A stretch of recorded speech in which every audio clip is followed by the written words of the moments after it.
Welcome students. Previous lecture में हमने complete कर लिया था यंग का डबल स्लिट एक्सपेरिमेंट, जिसमें हमने देख लिया था कि व्यतिकरण प्रारूप किस तरह से प्राप्त हो रहा था। उसके लिए फ्रिंज चौड़ाई बीटा ज्ञात कर ली थी और फ्रिंजों की जो आकृति है वो हाइपरबोला के रूप में होती है, अति परवलय के रूप में होती है। तो इस चीज को भी हमने वहां पर प्रूफ कर दिया था उसकी इक्वेशन लाते हुए, अति परवलय की समीकरण जिसमें माइनस में एक्स स्क्वायर वाली टर्म आ रही थी और प्लस में y square is equal to 1 वाली। इसके बाद तरंगाग्र विभाजन पर दूसरा भी एक टॉपिक है, फ्रेनेल द्विप्रिज्म।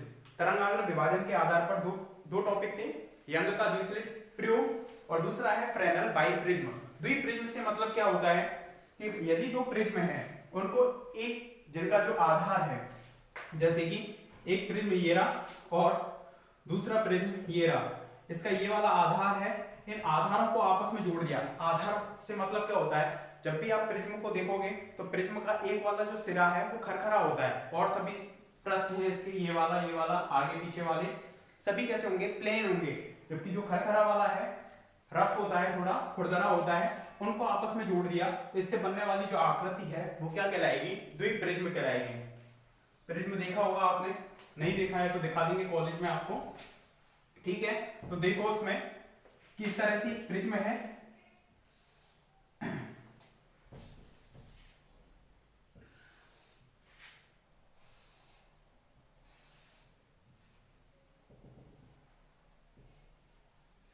इसमें आधार से इसको जोड़ दिया और इसका प्रिज्म का जो कोण है उसको हमने मान लिया एल्फा। प्रिज्म जो एंगल है वो कितना है, एल्फा है। इस तरह से यहाँ पर कोई भी प्रकाश का स्रोत रखा हुआ है एस प्रकाश का स्रोत रखा हुआ है, इससे तरंगें इस तरह से चल रही हैं और तरंगें इस पर चलकर यहाँ पर इस तरह से पहुंच रही हैं। देखो कि एक प्रकाश की किरण इस तरह से गई, ठीक है, और एक प्रकाश की किरण इस पृष्ठ पर गई, इसको बोल रहे हैं हम ए बी सी। तो इसमें ए बी पृष्ठ है वो एक प्रिज्म का है और बी सी वाला जो पृष्ठ है ये वाला पृष्ठ जो किसका है, दूसरे वाले प्रिज्म का है। तो इस तरह से प्रकाश की किरण यहाँ पर चल रही हैं और यहाँ पर क्या रखा हुआ है, एक पर्दा रखा हुआ है, यहाँ पर रखा हुआ है एक पर्दा, ठीक है। तो यहाँ पर देखो इससे किरण गई और वो इस तरह से जाकर इस तरह से हो गई और यहाँ पर भी प्रकाश की किरण गई और वो इस तरह से मुड़कर किसमें, क्योंकि उसका माध्यम चेंज हो रहा है, प्रकाश की किरण ये सीधी क्यों नहीं गई, क्योंकि वो विरल से सघन में जा रही है, इसलिए वो अपनी डायरेक्शन से क्या हो जाएगी, विचलित हो जाएगी। तो इस तरह से विचलित होकर उसकी प्रकाश की जो किरण है वो अपनी दिशा से मुड़ जाएगी, ठीक है, इस तरह से। तो प्रकाश की किरण यहाँ पर पहुंची पर्दे पर और पर्दे पर पहुंचने की वजह से वो व्यतिकरण प्रारूप हमें प्राप्त होगा। और भी किरण दिखा सकते हो, जैसे कि एक किरण ये भी गई और एक किरण इस वाले पृष्ठ पर इस तरह से गई। तो इस बिंदु को बोल दिया O। यहां पर इन किरणों को अगर हम पीछे की ओर देखें, यहां पर अगर इन प्रकाश की किरणों को अगर हम पीछे की ओर चलाएं तो ये प्रकाश की किरणें किसी एक स्रोत से आती हुई प्रतीत होंगी। वास्तव में तो किससे आ रही है, वो एस से, लेकिन अगर इन प्रकाश की किरणों को हम पीछे की ओर चलाएं तो वो किस बिंदु से आती हुई प्रतीत होंगी, ये वाली बिंदु S1 से और ये वाली बिंदु S2 से, ये बिंदु S2 से, ठीक है। इस तरह से प्रकाश की किरण है वो आती हुई प्रतीत होंगी, ये वाली S1 से और ये वाली S2 से। ये वाली प्रकाश की किरण भी मुड़ेगी, तो इसको पहले इस तरह से बनाना है आपको जिससे चित्र गलत ना हो, कि किरण इधर की साइड में जाएगी इस तरह से, ठीक है। और ये वाली प्रकाश की किरण इसको पहले पीछे की ओर चला देते हैं और ये इस तरह से जाएगी, ठीक है, इस तरह से। ये प्रकाश की किरण विरल से सघन में जाएगी, अपनी पथ से विक्षेपित हो जाएगी, अभिलंब की ओर झुक जाएगी, ये भी अभिलंब की ओर झुक जाएगी क्योंकि विरल से सघन में है। अब जब इन प्रकाश की किरणों को हम पीछे की ओर चलाते हैं तो ये किस बिंदु से आती हुई प्रतीत होती हैं,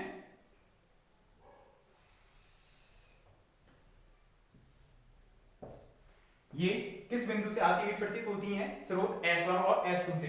तो इसको हम ऐसा मान सकते हैं यंग के द्विस्लिट प्रयोग की भांति कि इसने केवल प्रिज्म ने क्या काम किया है, एक स्रोत को दो स्रोतों में बांट दिया है, किसके द्वारा, प्रकाश के परावर्तन या अपवर्तन के द्वारा। इसमें प्रकाश का क्या हो रहा है, अपवर्तन हो रहा है, एक माध्यम से दूसरे माध्यम में जा रही है, तो इसमें अपवर्तन हो रहा है और अपवर्तन की वजह से एक स्रोत किसमें बट गया, दो स्रोतों में, S1 और S2 में। तो यही तो हम कह रहे थे कि तरंगाग्र विभाजन हम किस तरह से कर सकते हैं परावर्तन या अपवर्तन के द्वारा। तो यहाँ से प्रकाश की किरणें गई, उनका अपवर्तन हुआ, जिससे कि हमें दो स्रोत मिल गए S1 और S2।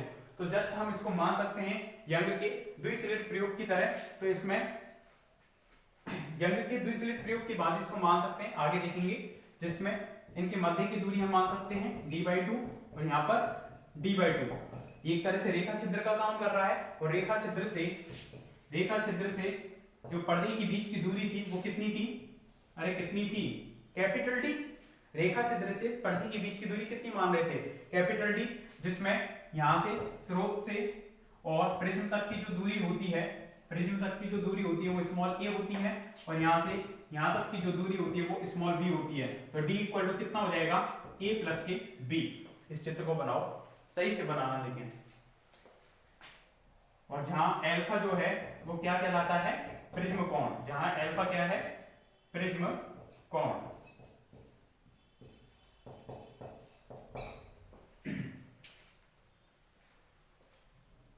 और यहाँ पर प्रकाश की किरणें जो भी पहुंच रही होंगी, जो प्रकाश की किरणें बिना पथांतर के पहुंच रही होंगी, तो केंद्र पर यहाँ पर O डैश पर तो हमें दीप्त फ्रिंज मिल रही होगी, दीप्त, क्योंकि बिना पथांतर के, जीरो पथांतर के साथ फ्रिंजें यहाँ पर पहुंचती हैं, सॉरी किरणें पहुंचती हैं, तो फ्रिंज हमें दीप्त फ्रिंज मिलेगी। तो पहले जैसा ही व्यतिकरण प्रारूप प्राप्त होगा, क्योंकि जस्ट लाइक इसकी तरह ही है वो यंग के द्विसलिट प्रयोग की ही तरह है।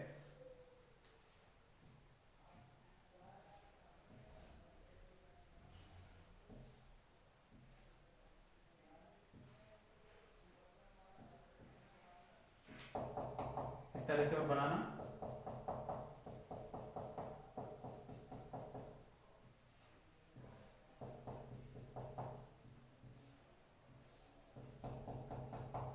तो ये वाली तो कौन सी हुई, दीप्त, ये वाली अदीप्त। लिख देना इन पर, आप पूरा डार्क कर दिया करो उसको पेंसिल से।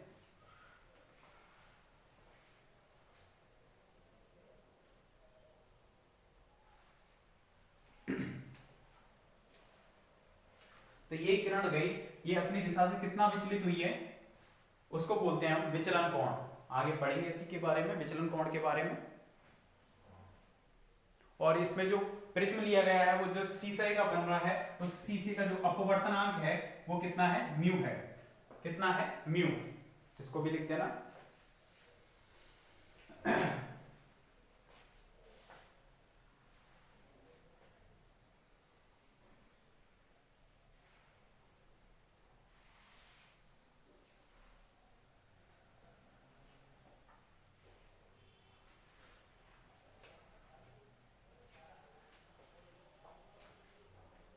जो किरणें जीरो पथांतर के साथ या n लैम्डा पथांतर के साथ पहुंच रही होंगी पर्दे पर, वहां पर संपोषी व्यतिकरण होगा। और जहां पर 2n+1 λ/2 पथांतर के साथ पहुंच रही होंगी, वहां पर कौन सा व्यतिकरण होगा, विनाशी व्यतिकरण। और विनाशी व्यतिकरण से हमें कौन सी फ्रिंज प्राप्त होगी, अदीप्त, और संपोषी से दीप्त फ्रिंज। ठीक है, और हमेशा केंद्र पर बिना पथांतर के पहुंचती हैं, इसलिए उस पर हमेशा ही दीप्त फ्रिंज हमें प्राप्त होगी।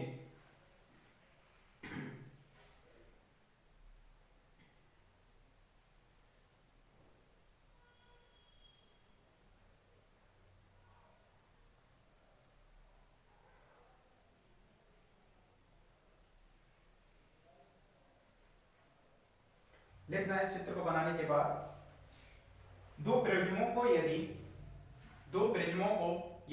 एक ही आधार पर जोड़ दिया जाए, दो प्रिज्मों को यदि एक ही आधार पर जोड़ दिया जाए तो बनने वाली आकृति, दो प्रिज्मों को यदि एक ही आधार पर जोड़ दिया जाए तो बनने वाली आकृति द्विप्रिज्म कहलाती है।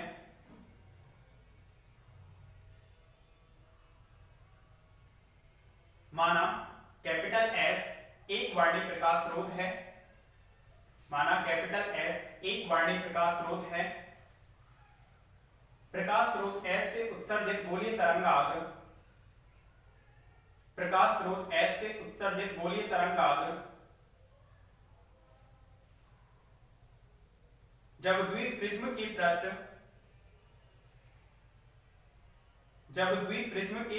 AB तथा BC पर आपतित होता है तो प्रकाश स्रोत S से उत्सर्जित गोलीय तरंगाग्र जब, क्योंकि बिंदुवत स्रोत के लिए तरंगाग्र कैसा होगा, गोलीय होगा, जबकि रेखिक के लिए बेलनीय होगा। S से उत्सर्जित गोलीय तरंगाग्र जब द्विप्रिज्म के पृष्ठ AB तथा BC पर आपतित होता है तो तरंगाग्र के आधे भाग का अपवर्तन,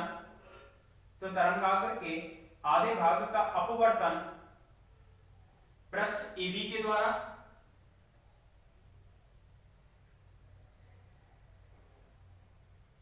एवं शेष आधे भाग का अपवर्तन पृष्ठ BC के द्वारा होता है, पृष्ठ BC के द्वारा होता है।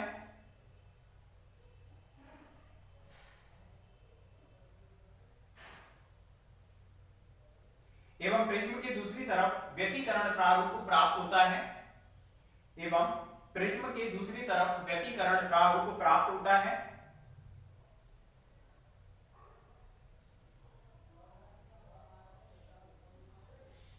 अपवर्तित पृष्ठों AB तथा BC से अपवर्तित तरंगों को, अपवर्तित पृष्ठों AB तथा BC से अपवर्तित तरंगों को पीछे की ओर बढ़ाने पर ये तरंगें S1 व S2 से आती हुई प्रतीत होती हैं। ये तरंगें S1 व S2 से आती हुई प्रतीत होती हैं।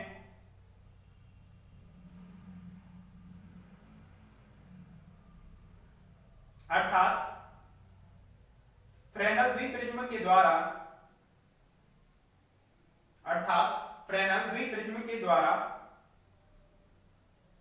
अपवर्तन क्रिया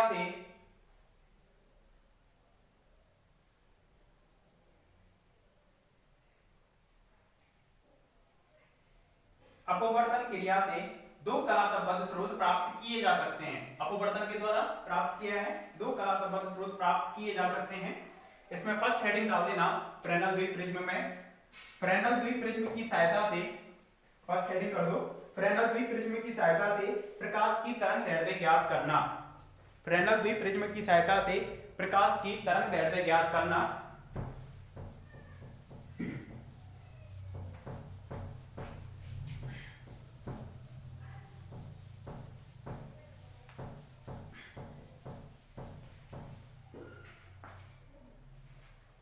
प्रकाश की वेवलेंथ यानी कि लैम्बडा का मान हमें ज्ञात करना है। तो इस तरह से ये द्विप्रिज्म था, यहां पर इसको आधार से जोड़ दिया था, ये A, ये B और ये वाला C पॉइंट था। यहां पर स्रोत S रखा हुआ था, ठीक है, यहां पर प्रकाश स्रोत S रखा हुआ था इस वाली डिस्टेंस पर, और यहां से प्रकाश की किरण इस तरह से चल रही थी, प्रकाश की किरण इस तरह से चल रही थी, और यहां पर पर्दा था, और पर्दे पर इस तरह से वो डाइवर्ट हो गई थी, विचलित हो गई थी। तो वो अपनी डायरेक्शन वास्तव में जानी किस तरह से चाहिए थी, इस तरह से जानी चाहिए थी, लेकिन वो विचलित हो गई इतनी, तो इसको बोलते हैं हम विचलन कोण। डेल को क्या बोलते हैं यहाँ पर, विचलन कोण। कितनी विचलित हो गई उसको बोलेंगे हम विचलन कोण। और ये वाला कोण कितना था, अल्फा। अल्फा क्या है यहाँ पर, प्रिज्म कोण यानी कि प्रिज्म एंगल, प्रिज्म कोण या प्रिज्म एंगल, ठीक है। अब देखो यहाँ पर प्रकाश स्रोत S के सीध में यहाँ पर रखा हुआ है S1, यहाँ पर रखा हुआ है S2, ठीक है, इस तरह से, क्योंकि कितनी दूरी पर है, यहाँ से d/2 दूरी पर, ठीक है, d/2 दूरी पर है ये प्रकाश के स्रोत। तो यहाँ से ये किरण कहां से आती हुई प्रतीत हो रही है, स्रोत S1 से आती हुई प्रतीत हो रही है, ठीक है। अब ये वाला कोण और ये वाला कोण शीर्षभूमिक कोण है, तो ये वाला कोण भी कितना हो जाएगा, डेल हो जाएगा। हमें इस वाले त्रिभुज की जरूरत थी इसलिए निकाला है इसको। और इसका अपवर्तनांक कितना है, म्यू है। म्यू अपवर्तनांक को हम किस तरह से डिफाइन करते हैं कि निर्वात में प्रकाश का वेग और अन्य किसी माध्यम में वेग, यानी कि प्रिज्म में उस तरंग का या किरण का वेग कितना होगा, उन दोनों का अनुपात ही क्या कहलाता है, अपवर्तनांक। कभी इसको n से भी रिप्रेजेंट कर देते हैं या कभी इसको म्यू से रिप्रेजेंट कर सकते हैं। अलग अलग नोटेशन है, अलग अलग बुक अलग अलग नोटेशन यूज करती हैं, ठीक है। तो यहाँ पर ये d/2, ये भी d/2। अच्छा, यहां से यहां तक की दूरी कितनी थी, a, और यहां तक, और यहां से यहां तक की दूरी स्मॉल b।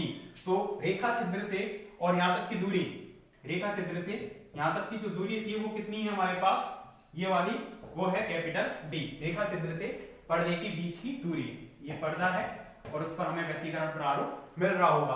तो इस तरह से तो वहां के लिए पथांतर यंग के द्विसलिट प्रयोग की बात ही हो गया। तो यंग के द्विसलिट प्रयोग में पथांतर कितना आ रहा था, ये आ रहा था, ठीक है। तो अगर हम बात करें एनवी फ्रिंज के लिए, एनवी फ्रिंज के लिए, एनवी दीप्त फ्रिंज के लिए, एनवी दीप्त फ्रिंज के लिए पथांतर कितना हो जाएगा, एनवी दीप्त फ्रिंज के लिए जो पथांतर आएगा डेल्टा इक्वल टू कितना होगा, एन लैम्डा हो जाएगा। इसलिए एन लैम्डा इक्वल टू कितना हो जाएगा, एक्स एन अपॉन डी। इस तरह से एक्स एन इक्वल टू कितना हो जाएगा, n lambda D upon small d, n lambda D upon small d, ठीक है। तब एन प्लस वन बी फ्रिंज, एन प्लस वन बी दीप्त फ्रिंज, दीप्त या आदित्य कोई सी भी ले सकते हो क्योंकि दोनों की जो फ्रिंज चौड़ाई थी बराबर आ रही थी यंग की द्विसलिट प्रयोग में। तो n प्लस वन बी कितनी हो जाएगी, n के स्थान पर n प्लस वन रख देंगे, lambda d upon small d, ठीक है। अतः फ्रिंज चौड़ाई दीप्त और अदीप्त दोनों की सेम आ रही थी, इसलिए हमने कोई सी भी ले ली, या तो दीप्त के लिए या फिर अदीप्त के लिए। तो कितनी हो जाएगी बताओ फ्रिंज चौड़ाई, xn प्लस वन फ्रिंज चौड़ाई जिसको हम बीटा से रिप्रेजेंट करते हैं, xn प्लस वन माइनस की xn होगी। फ्रिंज चौड़ाई यही होगी कि दो फ्रिंज क्रमागत फ्रिंजों के मध्य की दूरी, अदीप्त फ्रिंज की चौड़ाई आएगी। तो यहां से कितना जाएगा, n plus one lambda b upon small d minus की n lambda d upon small d, कितना जाएगा, lambda d upon small d, ठीक है। बीटा की वैल्यू आ गई, बीटा की वैल्यू आ गई, हमें लैम्डा निकालना है तरंग दैर्ध्य देखो। तो तरंग दैर्ध्य लैम्डा इक्वल टू कितनी हो जाएगी, lambda equal to beta d upon capital D, beta d upon capital D। इस तरह से ये आ जाएगा हमारा फॉर्मूला, जहां पर कैपिटल D तो कितने के बराबर है, क्योंकि कैपिटल D कितने के बराबर है हमारा, a प्लस b के बराबर है, a प्लस b के बराबर। तो लैम्डा इक्वल टू कितना जाएगा, बीटा d अपॉन में a प्लस b। अब हमारे पास a भी होगा कि कितनी दूरी पर हमने स्रोत को रखा है प्रिज्म से, b होगा कि हमने प्रिज्म से पर्दे को कितनी दूरी पर रखा है, बीटा फ्रिंज चौड़ाई है, जो भी पर्दे को फ्रिंज बननी होंगी उसको हम स्केल से फ्रिंज चौड़ाई को मेजर कर सकते हैं। स्मॉल d क्या है, स्मॉल d है S1 और S2 के मध्य की दूरी, S1 और S2 के मध्य की दूरी। लेकिन S1 और S2 तो कोई स्रोत थे ही नहीं, ये तो हम प्रतीत हो रहे थे, वास्तव में तो स्रोत कौन सा था, S था। ये स्रोत तो हमें वास्तव में क्या हो रहे थे, प्रतीत हो रहे थे। तो यहां से हमें d पता नहीं है, तो यहां से हमें d को गायब करना होगा। तो d को किस तरह से गायब करेंगे, देखो इक्वेशन नंबर इसको बोल दिया हमने, 1 इस पर हो गया, 2 इस पर हो गया, 3 इस पर हो गया, 4 इसको डाल दिया और 5 इसको डाल दिया। देखो चित्र से त्रिभुज कौन सा ले लिया हमने, त्रिभुज S1 A से, त्रिभुज S1 A से जो tan डेल है, tan थीटा इक्वल टू होता है लंब बटे आधार। तो लंब कितना हो जाएगा, थीटा के सामने लंब बटे आधार, आधार कौन सा होगा ये, और ये कितने के बराबर है, a के बराबर, ठीक है। तो tan डेल इक्वल टू कितना आ जाएगा, d अपॉन 2a, इस तरह से आ जाएगा tan del d upon 2a, ठीक है, d बाई 2a। चूंकि डेल है वो टेंड्स टू 0 है, जब tan डेल है वो कितनी की ओर टेंड कर जाएगा, डेल की ओर। जैसे साइन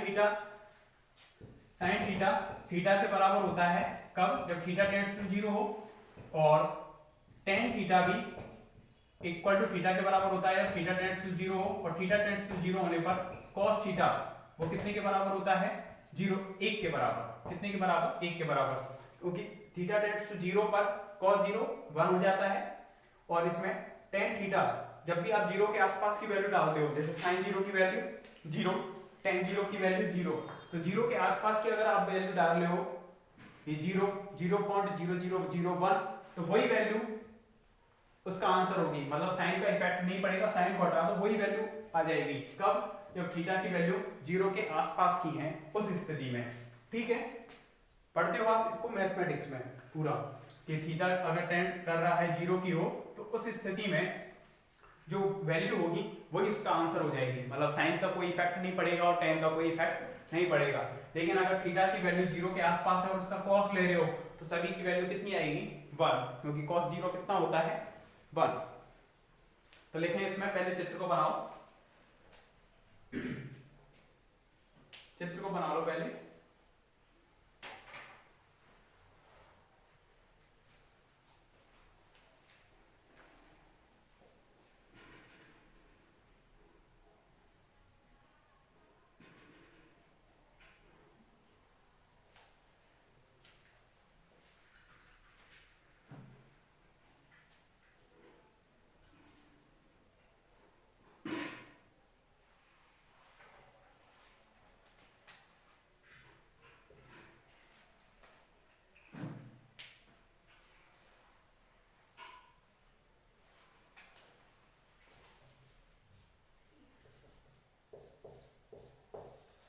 और चित्र को बनाने के बाद लिखो इसमें, द्विप्रिज्म की सहायता से तरंग दैर्ध्य ज्ञात करने के लिए द्विप्रिज्म की सहायता से तरंग दैर्ध्य ज्ञात करने के लिए व्यवस्था चित्र में दर्शाई गई है। द्विप्रिज्म की सहायता से तरंग दैर्ध्य ज्ञात करने के लिए व्यवस्था चित्र में दर्शाई गई है।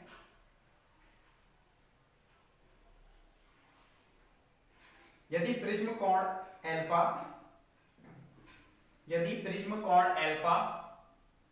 एवं प्रिज्म का अपवर्तनांक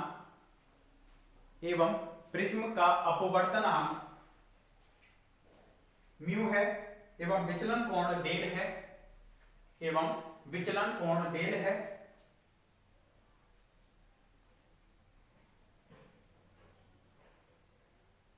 तब पथांतर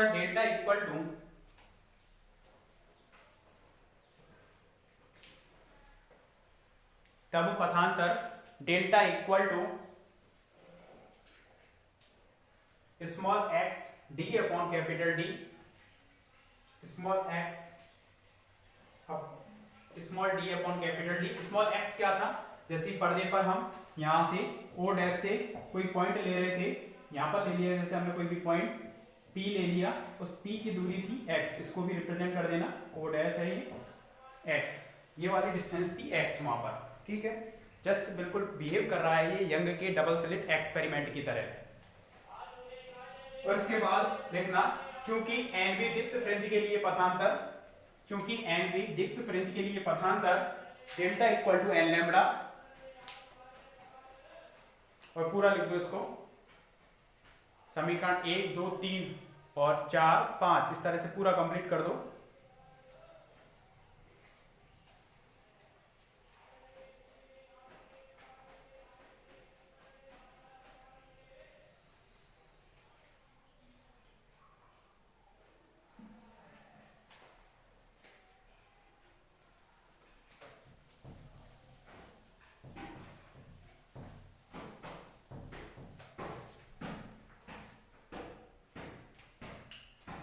इसमें आगे लिखना है टेंड्स टू डेल की ओर टेंड कर रहा है, तो डेल अब इक्वल टू हो जाएगा d अपॉन 2a, तो d इक्वल टू कितना जाएगा 2a del, d equal to हो जाएगा 2a डेल।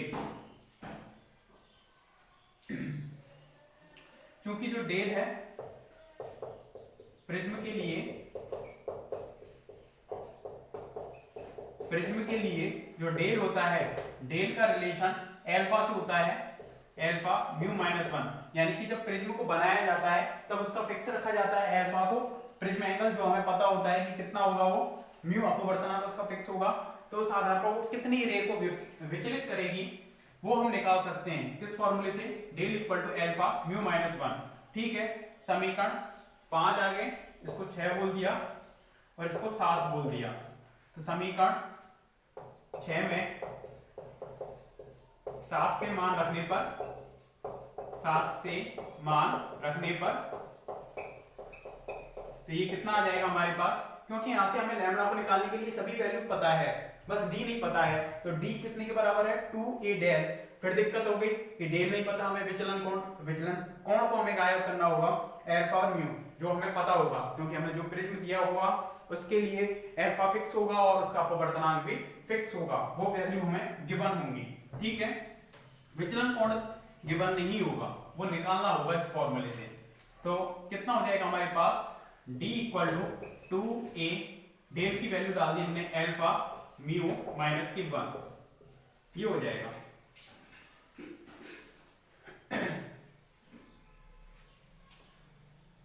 म्यू माइनस की 1, तो यहां अतः समीकरण 5 में, समीकरण 5 में समीकरण 8 से मान रखने पर, 8 से मान रखने पर अगर आप वैल्यू रखते हो तो कितना जाएगा, d equal to sorry lambda equal to beta, beta जाएगा इस स्मॉल d की वैल्यू रखेंगे 2a अल्फा म्यू माइनस की 1 अपॉन में कितना हो जाएगा a प्लस की b। अब इस फॉर्मूले में समीकरण जो 9 आया है उसमें सारी वैल्यू गिवन है, बीटा स्केल से मेजर कर सकते हैं, 2a फिक्स है उसमें, उसको मेजर कर सकते हैं स्केल से, अल्फा और म्यू आपको गिवन होंगे, और एक b भी किसके बीच की दूरी है, प्रिज्म से पर्दे के बीच की दूरी, तो आपने कितनी दूरी पर सेट किया है उसको भी आप निकाल सकते हो b को। तो इस तरह से हम जो तरंग दैर्ध्य है उसको ज्ञात कर सकते हैं।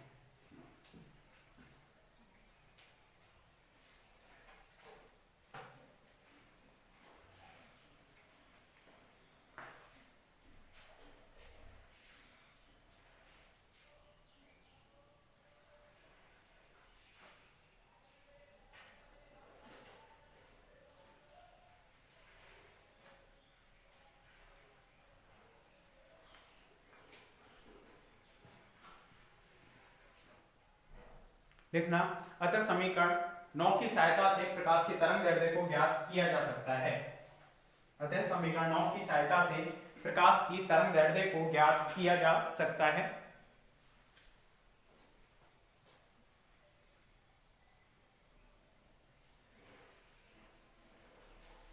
ठीक है, इसको कंप्लीट कर लेना। Thank you.